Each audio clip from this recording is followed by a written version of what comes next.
Boa noite, soldados de Cristo. Estamos aqui mais uma vez essa noite para falar da palavra de Deus. E o assunto hoje será um tanto quanto polêmico, talvez o mais polêmico do nosso canal até o momento. E com certeza um dos mais polêmicos do mundo, de todas as religiões. Eu já estudei, esse ministro aqui já estudou praticamente todas as religiões conhecidas, mais conhecidas do planeta. Hinduísmo, budismo, islamismo, é claro, a nossa religião, o cristianismo, e entre outras não muito faladas. E a questão do livre-arbítrio é uma questão que realmente é muito controversa. Mas hoje nós vamos ver na palavra de Deus, em nome de Jesus Cristo, que Deus não respeita livre-arbítrio de ninguém. Ele é soberano, ele faz como bem quer, ele faz como bem entende.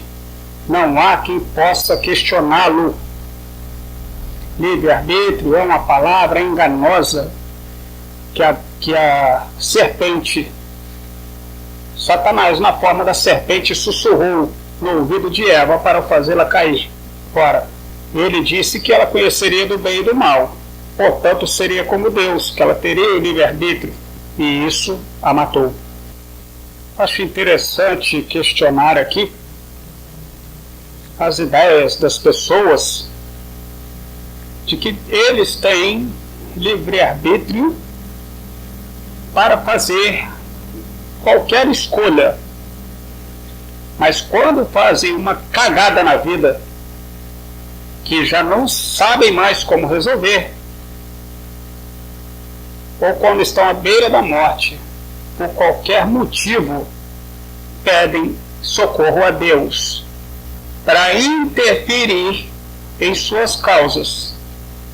Ora, se Deus respeita completamente o livre-arbítrio, significa que ele deixa tudo correr às frouxas, ou seja, ele não se mete em nada e não pode se meter, nem sequer para te ajudar, já que as suas escolhas o levaram à sua desgraça.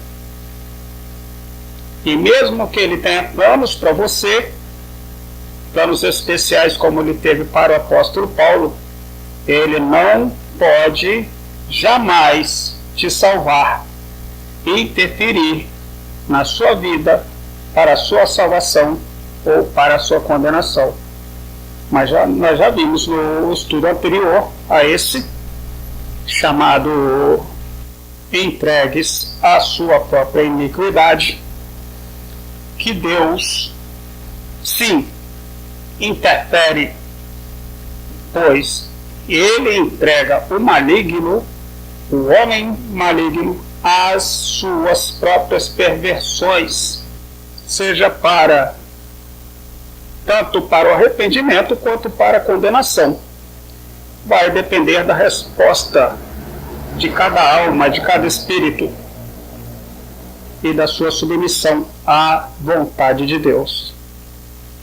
Porém, ainda assim, existem momentos que Deus, na sua soberania, não aceita a resposta não. Ele não aceita uma resposta negativa. Ele quer que aquilo aconteça de qualquer maneira. Ele quer que aquela pessoa sirva-o de qualquer maneira, querendo ou não. Eu posso provar o que estou dizendo? Posso. Vamos começar com o apóstolo Paulo. De novo, como sempre. Eu tenho até que sorrir ao falar desse grande apóstolo, como já disse nos vídeos anteriores. É o meu preferido. Meus irmãos, abram suas Bíblias no primeiro livro de Coríntios, capítulo 9, versículo 16 e 17, para que possamos então fazer esse estudo juntos. O apóstolo Paulo, no versículo 15 do capítulo 9, diz assim: todavia eu não tenho me servido de nenhum desses direitos. Paulo estava falando de viver do Evangelho. Não estou escrevendo na expectativa de que façais dessa forma para comigo, porquanto melhor me fora morrer a permitir que alguém me prive desta minha honra. Versículo 16. Porém, quando prego o Evangelho, não vejo como me orgulhar, pois a mim é imposta a obrigação de proclamar: ai de mim, se não anunciar o Evangelho. Vamos um pouco mais, versículo 17. Porquanto, se prego de espontânea vontade, tenho direito à recompensa. Entretanto, como prego por obrigação, estou simplesmente cumprindo uma missão a mim confiada. Existe alguma dúvida aqui? Existe alguma dúvida de que o apóstolo Paulo foi constrangido de forma cabal pelo Espírito Santo, de forma imperativa e positiva, onde ele não tinha a menor escolha? Paulo, nós sabemos, antes Saulo de Tarso, era um assassino frio e implacável de cristãos. Estimulou o apedrejamento de Estevão e segurou ainda a túnica de todos os que o apedrejaram. Ele assistiu tudo com tranquilidade. Mas Deus viu em Paulo esse apóstolo extremamente disciplinado e inteligentíssimo, tanto que o apóstolo Pedro mesmo fala na sua carta de 1 Pedro, se eu não me engano, ou 2 Pedro, agora eu já não me lembro, mas os irmãos podem fazer o seu estudo, é até bom estimulá-los a orar. Que Paulo escreve de forma muito difícil, por isso não é fácil compreendê-lo. Paulo, um homem que conhecia também as tradições greco-romanas e as estudou a fundo para poder rebater os romanos e a sua religião, e também os gregos e a sua religião. Então, são religiões muito semelhantes. Os deuses, na maioria das vezes, são os mesmos, só mudam um pouco, diferem um pouco os nomes, mas muito pouco. Paulo deixa claro: não se sentia no direito de viver do Evangelho, pois lhe era imposto, obrigatório, a pregação. Nós não vimos nenhum apóstolo falar dessa forma em todo o Novo Testamento. Eu não conheço. Se alguém conhecer, por favor, para ajudar esse ministro na palavra, comente nos comentários desse vídeo. E lembrando, não se esqueçam de se inscrever no canal para ajudar no fortalecimento desse ministério e também compartilhá-lo, pois a palavra de Deus tem que se espalhar. Amados, vamos lá no livro de Jeremias. Falamos de Jeremias, né? No vídeo sobre cavalos.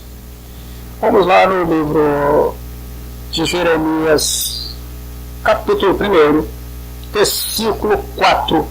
E diz assim: a palavra de Yahvé chegou a mim com a seguinte convocação: antes mesmo de te formar no ventre materno, eu te escolhi.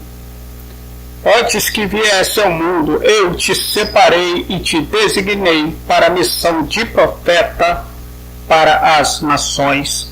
Alguém por acaso leu livre-arbítrio aqui? Eu não.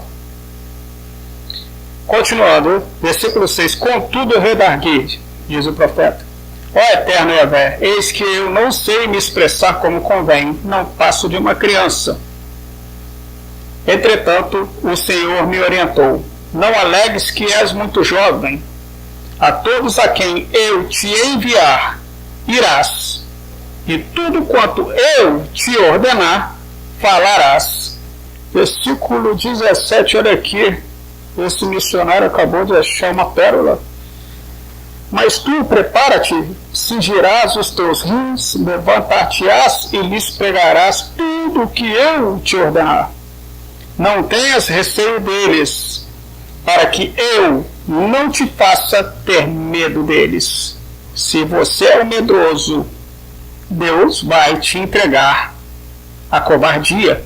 Por acaso alguém leu a palavra livre-arbítrio aqui? Eu não. Livro de Ezequiel, capítulo 3, versículo 7. Nosso Deus falando a Ezequiel. Mas a casa de Israel não te dará ouvidos, porquanto não estão dispostos a me escutar. Porque toda a nação de Israel está endurecida e obstinada em seu entendimento. Contudo, eu tornarei a ti tão inflexível, rigoroso e teimoso quanto eles.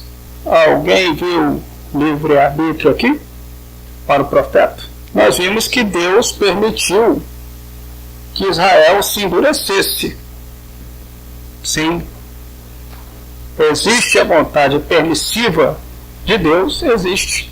Mas Deus, quando quer, não respeita livre-arbítrio de ninguém.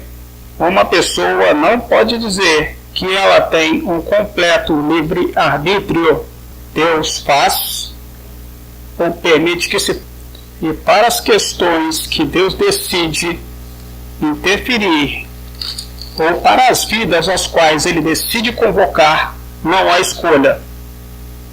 Não há livre-arbítrio.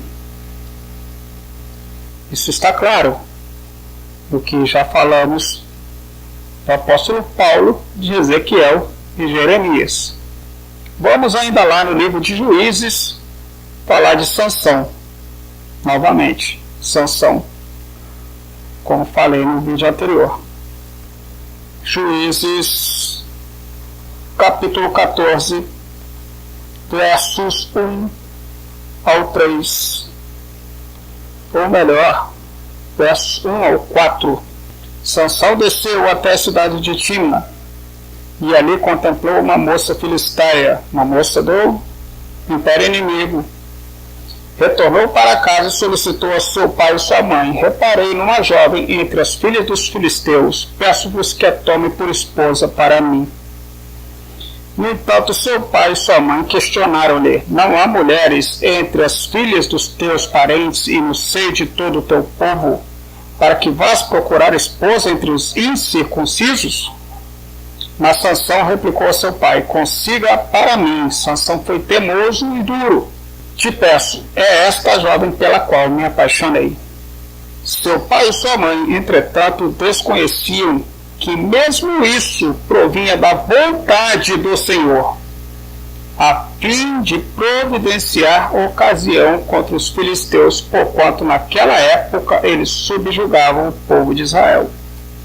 Em outras versões, fala-se que era da vontade do Espírito Santo, pois Deus procurava uma ocasião para abater os filisteus.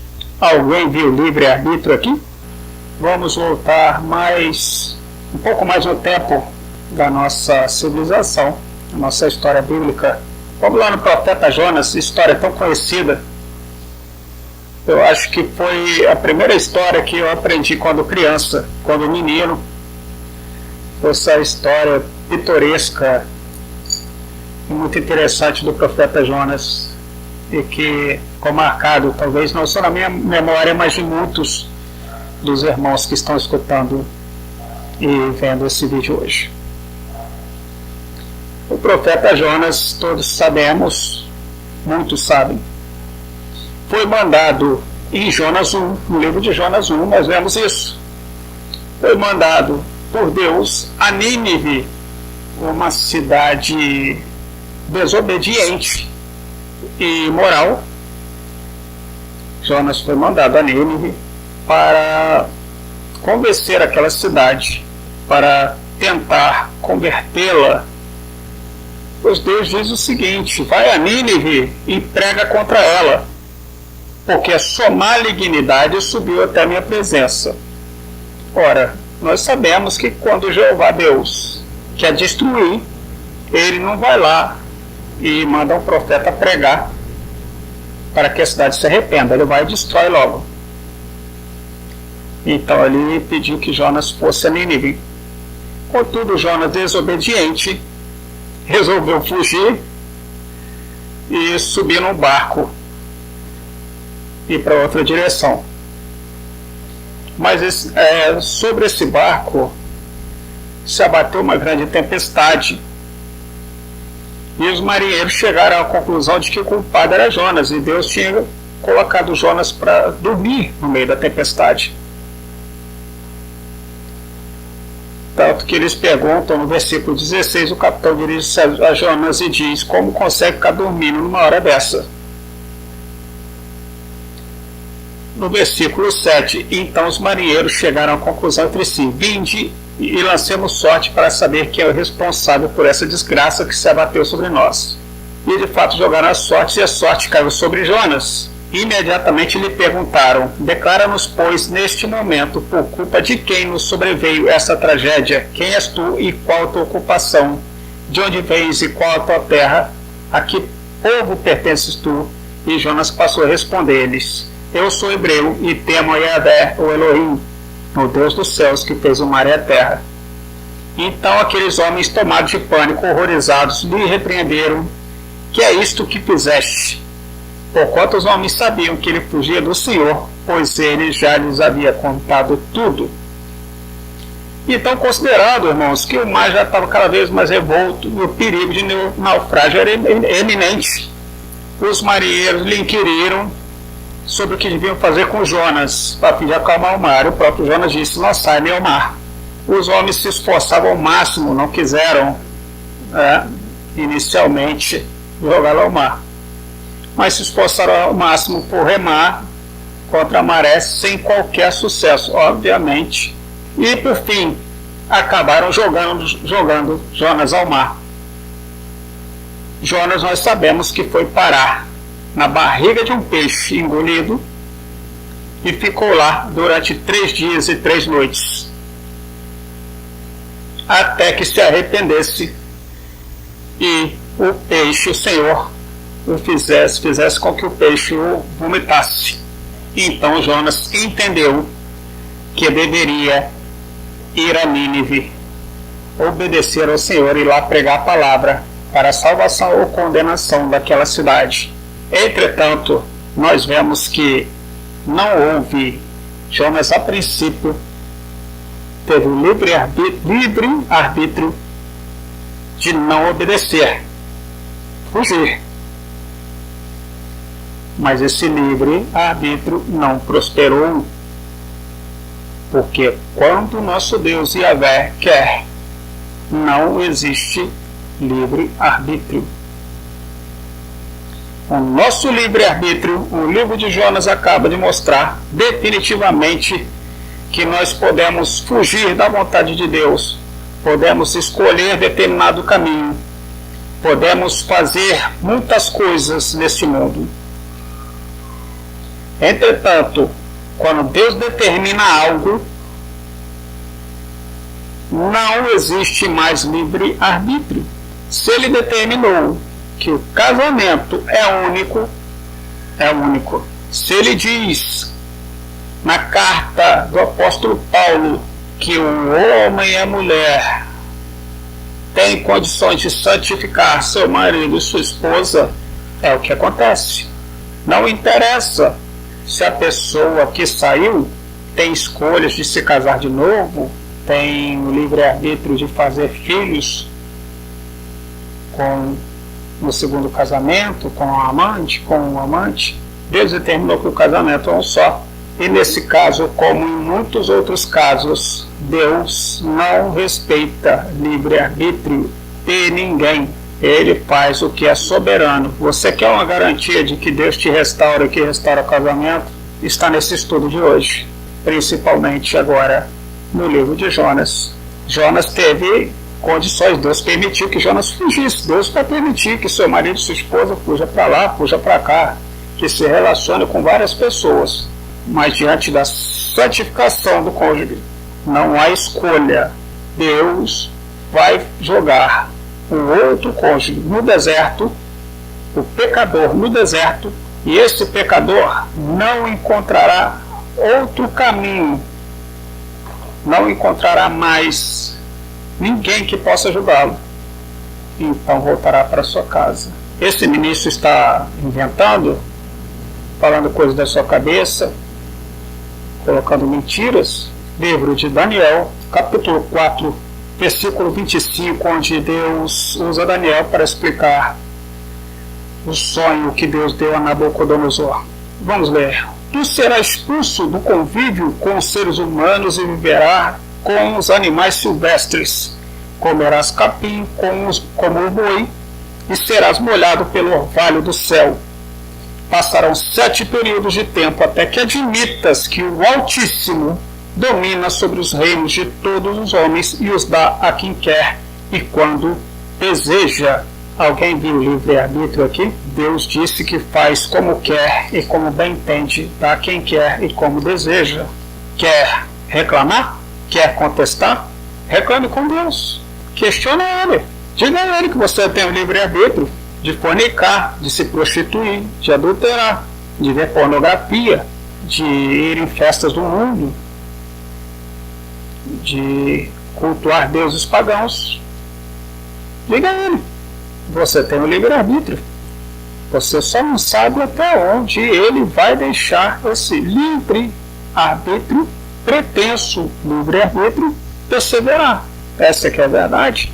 Deus, nós vemos que Ele vai vendo, entregando a pessoa a sua iniquidade, como vimos em estudos anteriores, e é pela vontade dEle, ou para a salvação ou para a condenação. Essa que é a verdade. A Bíblia diz que Deus corrige aqueles que amam. Se Deus não te corrigir, você está lascado. No versículo 27, Daniel diz o seguinte: portanto, ó querido rei, aceita o meu conselho, reconhece os teus pecados, abandona a maldade, passa a praticar a justiça e a exercer compaixão pelos carentes e necessitados. Talvez assim, de fato, continues a viver em paz e tranquilidade. Daniel está dando aqui uma exortação que todos nós devemos seguir, se não quisermos ser humilhados pelo Senhor. Abandonemos a maldade e passemos a praticar a justiça e a exercer compaixão pelos carentes e necessitados. Ou seja, vivamos o Evangelho. Versículo 33 do capítulo 4 ainda de Daniel. E naquela mesma hora a palavra se cumpriu integralmente sobre Nabucodonosor. Ele foi expulso do meio dos seus e de todos os homens e começou a comer grama na companhia de bois. O seu corpo passou a ser molhado pelo orvalho do céu, até que seus cabelos e pelos crescessem como as penas da águia e as suas unhas como as garras das aves. Em seguida, versículo 34, Nabucodonosor declara o seguinte: contudo, ao final daqueles dias, eu, Nabucodonosor, ergui os meus olhos aos céus e percebi que o meu entendimento havia retornado. E então comecei a bendizer Elá, o Altíssimo. Louvei-o e glorifiquei, aquele que vive para sempre. A sua soberania, sim, é eterna. A soberania, Deus exerce soberania eternamente. O seu reino, sim, permanece inabalável de geração em geração. Todos os povos da terra são como nada diante dele. Ele age como bem lhe apraz com os exércitos dos anjos. Vejamos só, Nabucodonosor dizendo que Deus age como bem lhe apraz com os exércitos dos anjos e com os habitantes da terra. Ninguém é capaz de se opor à sua vontade ou questioná-lo. Explica-te, porque ages assim. Agora, pois, versículo 37. Eu, Nabucodonosor, louvo, exalto e glorifico o Rei dos céus, porque tudo que ele faz é certo, e todos os seus caminhos são justos e verdadeiros, e ele tem poder para humilhar aqueles que vivem com arrogância. Alguém viu livre-arbítrio aqui? Deus humilhou Nabucodonosor, jogou no pasto entre as feras, até que Nabucodonosor, enfim, recuperasse a razão e louvasse o Deus Altíssimo. E isso o próprio Senhor Deus Yahvé já havia profetizado antes que o faria com Nabucodonosor dessa forma. E ele então, mais à frente, depois de passar tanto inferno, proclamaria que Deus é soberano sobre todas as coisas e age como bem entende. Vamos ao livro de Esther, capítulo 6. Quando Esther estava passando muitas dificuldades, correndo o risco de morrer, chegando à presença do rei sem autorização, para então salvar o povo judeu e o seu parente Mardoqueu. Ora, assim diz a palavra, no capítulo 6, versículo 1. Ora, naquela mesma noite, como não conseguisse dormir, o rei pediu que trouxesse o livro dos feitos memoráveis ou crônicas e ordenou que as histórias fossem lidas para seu descanso. E achou-se nas escrituras que Mardoqueu tinha denunciado Bigtã e Teres, dois dos oficiais do rei, que guardavam a porta e tinham conspirado para tirar a vida do rei Xerxes. E o rei então questionou que honra e reconhecimento foram conferidos a Mardoqueu por esse feito. Os oficiais do rei que o serviam responderam: não foi feito nada até hoje. Mais à frente, nós vimos que Ramã, o inimigo do povo judeu, foi executado com seus familiares na própria forca que ele fez para matar Mardoqueu. Isso veio da vontade do Senhor, fazendo que com o rei Xerxes não tivesse sono. Meus amados amigos, Deus faz como bem entende. Ele usa de qualquer argumento que lhe apraz, da forma que lhe apraz, seja num sonho, seja tirando o sono, seja balançando o vento ao seu redor, abrindo a porta a uma janela, uma palavra repentina de um desconhecido. Não importa. Seja numa pregação como essa que de repente você abre no YouTube e vê. Deus é soberano. Deus não respeita livre-arbítrio. Livre-arbítrio é uma enganação, é uma mentira que o diabo deu à humanidade, dizendo a Eva: então podereis escolher entre o bem e o mal e sereis como Deus. Isso é livre-arbítrio. Essa seria então a definição mais lógica e clara que o próprio diabo deu a Eva sobre o que seria livre-arbítrio. Agora vamos lá, o que isso se aplica a uma restauração de casamento? Muitas pessoas, até parentes, me falam assim: não, mas acontece que a pessoa tem livre-arbítrio. Se ela não quer mais continuar casada, se ela quer se casar com outra, Deus não interfere.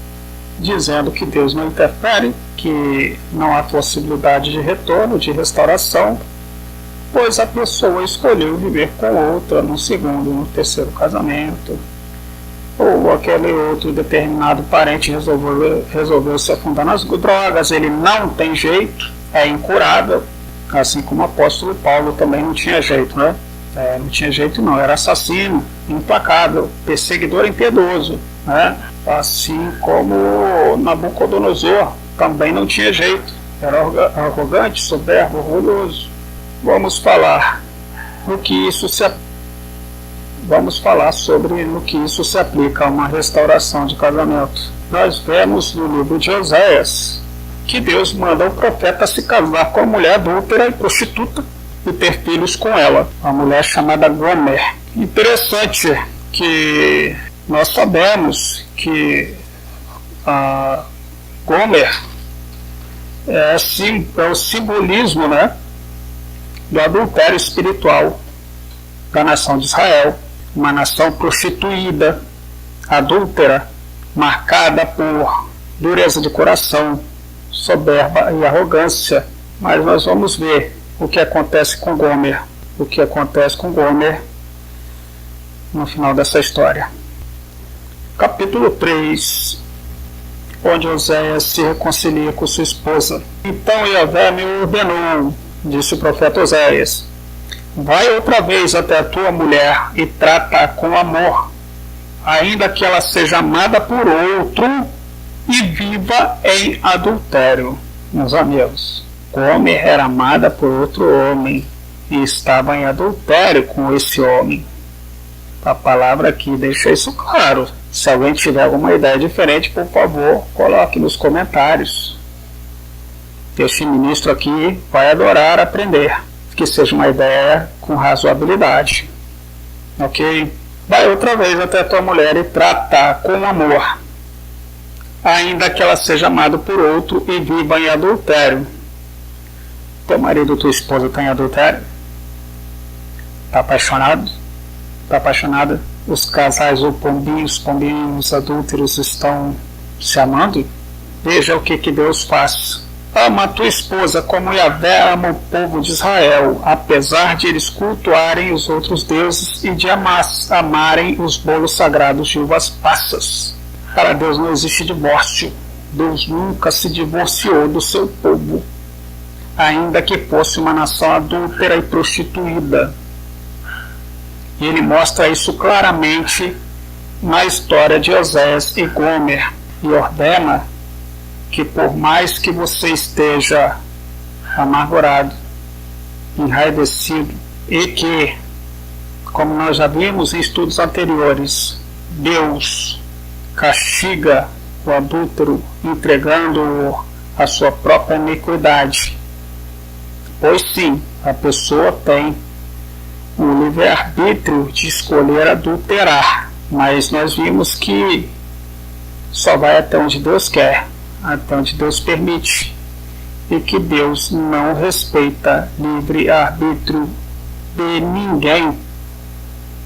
Se ele resolve interferir, quando ele resolve interferir, da maneira que ele resolver interferir, segundo a vontade dele, ele vai fazer. Já questionaram, mas Deus não vai destruir uma família para poder fazer outra? Vai. Quer discutir? Discuta com Deus. Porque uma segunda família, de um segundo casamento, onde os dois cônjuges ainda estão vivos, não é família para Deus. Pois em Romanos e Coríntios e Marcos e Lucas nós vemos claramente, também em Mateus, que Deus não dá essa opção de segundo casamento. Ou permanece só, ou se reconcilia. E Deus jamais se divorciou de Israel. Vamos ver aqui agora a vontade permissiva do Senhor. Versículo 9 do capítulo 4, versículo 8, perdoe. Eles se alimentam dos pecados do meu povo e intimamente desejam que eles pratiquem o mal. E cada vez mais, sendo assim, repreenderei severamente tanto o povo quanto os sacerdotes por causa dos caminhos que preferiram.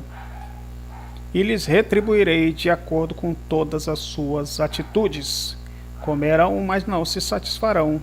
Entregar-se-ão aos deuses da fertilidade, mas não desenvolverão descendência, porquanto abandonaram Yahvé e se entregaram à prostituição, ao vinho velho e ao novo, estragando o discernimento e o bom senso do meu povo. Ora, meus amados, aqui nós temos a vontade permissiva do Senhor. Ela existe. Você pode escolher do bem e do mal? Pode. Mas para a sua condenação. Aí está. Mas nós vimos que Deus, de acordo com a vontade soberana dele, ele não respeita livre-arbítrio. Nós vimos o que ele falou aos profetas, o que ele fez com reis e o que disse o nosso amado apóstolo Paulo. Livro de Provérbios, capítulo 21, versículo 1. O coração dos reis são como rios caudalosos nas mãos do Senhor. Ele os inclina para onde quer. Alguém viu livre-arbítrio aí? Vocês estão conseguindo entender? Que a vontade permissiva de Deus dá-nos a entender livre-arbítrio, mas tudo está sob o controle dele, nada foge da vontade dele. E quando ele resolve operar, impondo a sua vontade, o livre-arbítrio desaparece. Capítulo 2, ainda do livro de Oséias, versículo 6. Deus falando sobre a nação de Israel. Portanto, eis que cercarei o seu caminho com espinhos e erguerei uma muralha contra ela, para que não consiga encontrar as suas veredas. Ela correrá atrás dos seus amantes e não os alcançará. Procurará por eles, mas não os achará. Então refletirá: irei e tornarei para o meu primeiro marido, porquanto eu estava bem melhor antes do que agora. E em seguida, no versículo 14, Yahvé diz assim: apesar de tudo, decidi trazê-la para mim. Eis que vou levá-la para o deserto, e lá a sós falarei ao seu coração. Ali eu lhe restituirei as suas vinhas e transformarei o vale de Acor. Problemas. Vale de Acor são os problemas. Numa porta de esperança. Ali ela haverá de conversar comigo, como nos dias da sua eternidade, como no dia em que deixou o Egito. Naquele dia, assegura a Deus, tu me chamarás meu marido, e não mais dirá Baal, meu senhor. O adúltero, o que está no pecado, será restituído, e terá Deus, o nosso Deus, Yahvé, como marido, e não mais o adultério, a fornicação e as obras de Satanás como seus deuses. E eis que eu mesmo tirarei dos teus lábios o nome dos Baalins, seus nomes não serão mais invocados. Versículo 19, então eu me casarei contigo por toda a eternidade. Alguém viu Deus dizendo que vai se divorciar de Israel? Deus não se divorciou de Israel nunca, pois foi por meio de Israel que ele trouxe Jesus Cristo. E você acha que Deus vai permitir divórcio e novo casamento? 19, repetindo, então eu me casarei contigo por toda a eternidade e te tornarei minha esposa em verdade e justiça, com amor e com paixão. Eu me casarei contigo em fidelidade e reconhecerás o Senhor. Naquele dia eu te atenderei, responderei aos céus e eles atenderão a terra. Alguém já ouviu falar, tanto no Velho quanto no Novo Testamento, que Deus iria se divorciar de sua noiva, a nação de Israel? Para finalizar esse estudo, eu faço essa pergunta. Deus sempre procurou restituir a nação. Deus sempre procurou, de todas as maneiras, recuperar sua esposa amada. Nunca mediu esforços. Enviou profetas, milagres, prodígios. Enviou seu Filho amado Jesus Cristo. Mas ele nunca se divorciou. E ele diz que abomina o divórcio. Nós já vimos no estudo que ele abomina também o adultério e a sodomia, as impurezas, as imoralidades sexuais, entre outros pecados. Deus claramente nos dá garantia de restauração. Desde Abraão, quando houve a promessa de transformar, de fazer de Abraão uma grande nação, Israel se tornou esposa de Deus por toda a eternidade. E em Cristo, esse casamento gerou ainda mais filhos, que somos nós, os gentios. Portanto, para o Senhor, nós vemos claramente, como está escrito no Novo Testamento, e os exemplos do Antigo Testamento, que não existe divórcio para Deus. Deus restaura, Deus restitui. Deus foi atrás de Israel, a sua filha amada, a castigou, a puniu, a levou ao deserto, a entregou às suas próprias transgressões, Mas eis que a vontade imperativa do Senhor no final prevaleceu em seu Filho Jesus Cristo. Alguém acha realmente que Deus respeita livre-arbítrio? Ou que Deus realmente faz o que quer, como bem entende?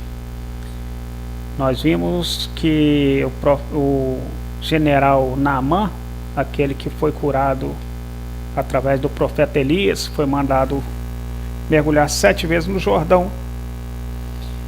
Ele se tornou um grande general pela vontade de Deus. Está lá escrito, quem quiser ler,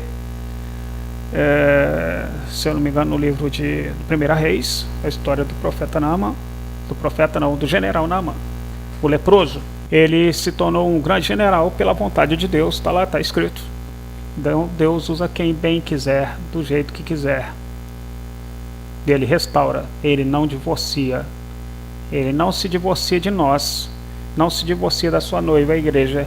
Ele não aceita divórcio.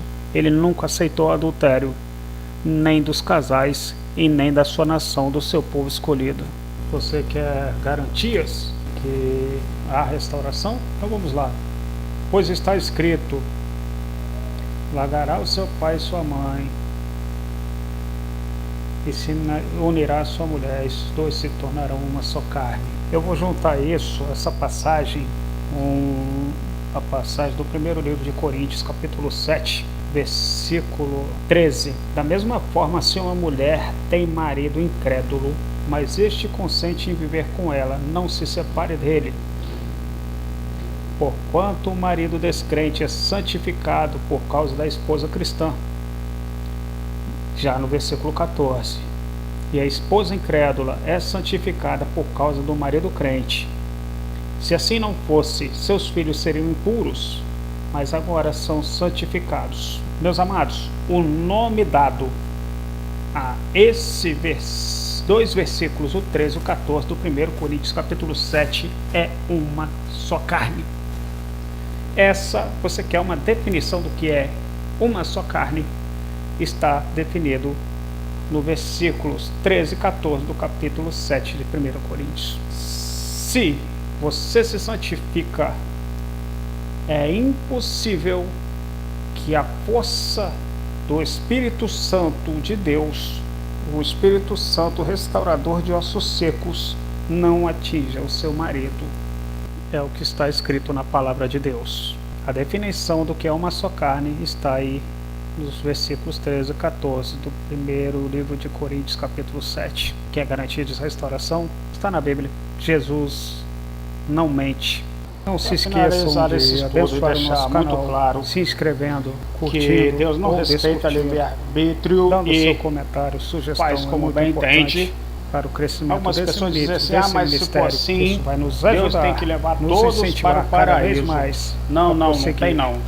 Deus faz como quer, Ele faz da maneira como quiser, Ele olha os corações. O máximo que puder. É injusto para você, o problema é seu. Maior do que nós. Ele não quer nem saber, Ele é Deus, e você tem que obedecer e se atender, se ater ao fato de que Ele é o Senhor de toda a criação. Vamos lá, a Isaías capítulo 10, nós vamos mostrar o que Deus fez com o rei da Síria. Deus seja convosco. Deus enviou o rei da Síria, todo o território, todo o reino da Síria, estimulou aquele reino a levar desgraça ao povo de Israel. E logo em seguida, apesar do próprio Deus ter estimulado a Síria a acabar com Israel, botando Israel em desgraça, olha, versículo 6: eu a envio contra uma nação ímpia, contra um povo que me enfurece a cada dia mais, a fim de saqueá-lo, a despojar-lhe todos os bens e para pisoteá-lo como pisa nas lamas. Pois é, a Síria sendo enviada para saquear Israel. E no versículo 5 ele diz: ai da Síria, a vara da minha ira, em cujas mãos está o bastão do meu juízo. A Síria foi a vara da ira de Deus contra Israel. Eu a envio contra uma nação ímpia, contra um povo que me enfurece a cada dia mais. a fim de saqueá-lo, despojá-lo de todos os bens e para pisoteá-lo como se pisa na lama. Meus amados, vejam só que interessante. Logo em seguida, no versículo 7, ainda do capítulo 10 de Isaías, Deus diz o seguinte: mas o rei da Síria, esse mesmo rei que o Senhor Deus estimulou, enviou pela força do seu Espírito Santo para castigar Israel, ele disse assim: o rei da Síria inicialmente era inculpável, pois foi o próprio Deus que estimulou ele a castigar Israel, certo? Mas olha o que Deus diz: mas o rei da Síria deseja muito mais do que isso. Ele tem os seus próprios planos, só pensa em conquistar todas as nações ao redor e destruí-las completamente. De fato, ele proclamava: porventura não são reis todos os meus príncipes? Não é verdade que aconteceu a Calno, o mesmo que a Carmeques? Ramate não é como Arpade, e Samaria como Damasco?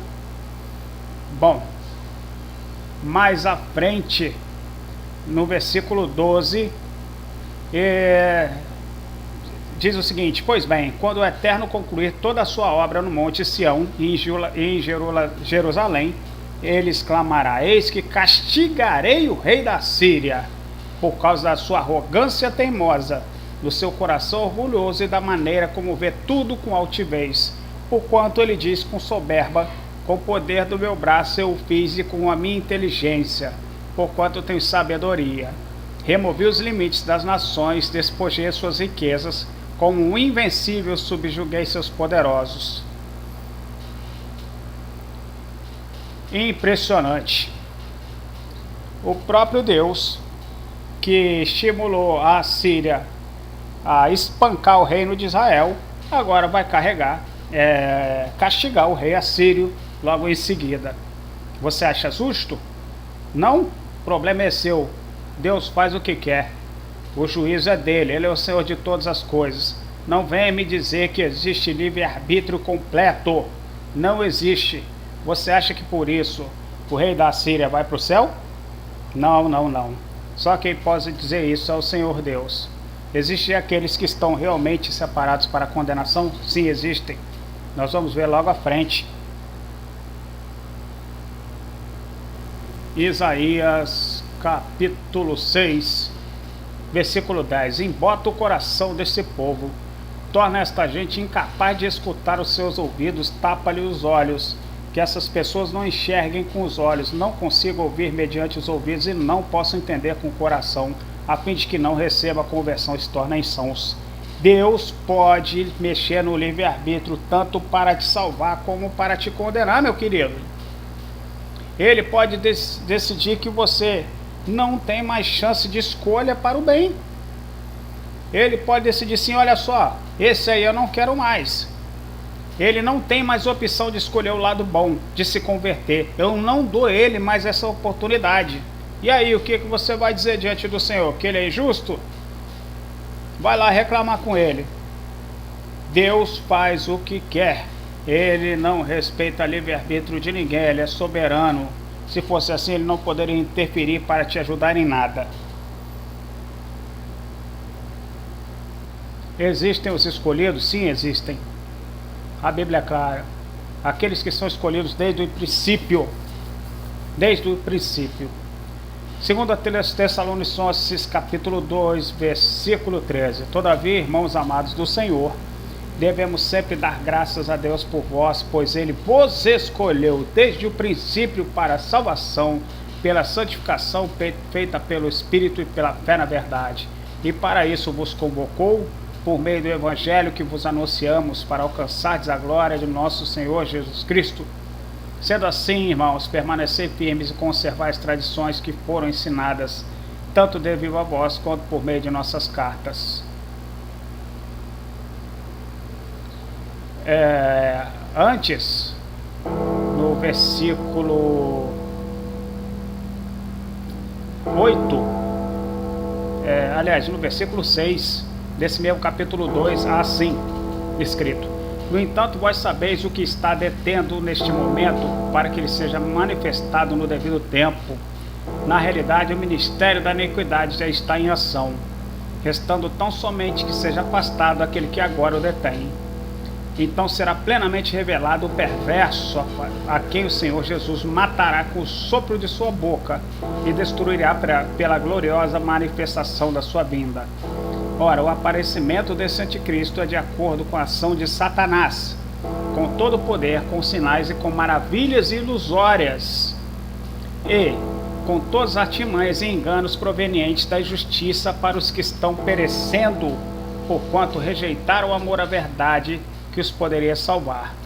É por esse motivo que Deus lhes envia uma espécie de poder sedutor. O Senhor enviou uma espécie de poder sedutor àqueles que escolheram a injustiça, a fim de que creiam na mentira. Deus pode também, nesse ponto, interferir no livre-arbítrio de escolha, jogar um espírito sedutor para que a pessoa se apunde na mentira e não tenha mais condições de redenção. Você acha injusto? O problema é seu. Vai reclamar com Deus. E sejam condenados todos os que não creram na verdade, mas decidiram usufruir dos prazeres da injustiça, fortalecidos para fazer aquilo que não é da vontade do Senhor. Ora, meus amados, o que mais dizer? Se você acha que Deus vai respeitar livre-arbítrio de adúltero, você está enganado. Se ele diz não ao adultério, se ele diz não ao divórcio, se ele diz que são uma só carne e que através da santificação existe a restauração, pois o marido santifica a esposa santifica o marido, então não há lei contra isso, não há livre-arbítrio contra isso, ponto final. Vocês que estão lutando, a esperança de vocês é certa, a vitória é certa. Tenha apenas fé, creio, santifique-se, a vitória virá. Em nome de Jesus, o nosso sacerdote, segundo a ordem de Melquisedeque. Não se esqueçam de abençoar o nosso canal, se inscrevendo, curtindo ou descurtindo, dando seu comentário, sugestão, é muito importante para o crescimento desse ministro, desse ministério. Isso vai nos ajudar, nos incentivar cada vez mais a prosseguir nesse trabalho de evangelização. E compartilhem o máximo que puderem, pois isso é para algo muito maior do que nós. É para a honra e glória do nome do nosso Santo Deus, Javé, em o nome de Jesus Cristo, agora e por toda a eternidade. Fiquem na paz. Deus seja convosco. Boa noite.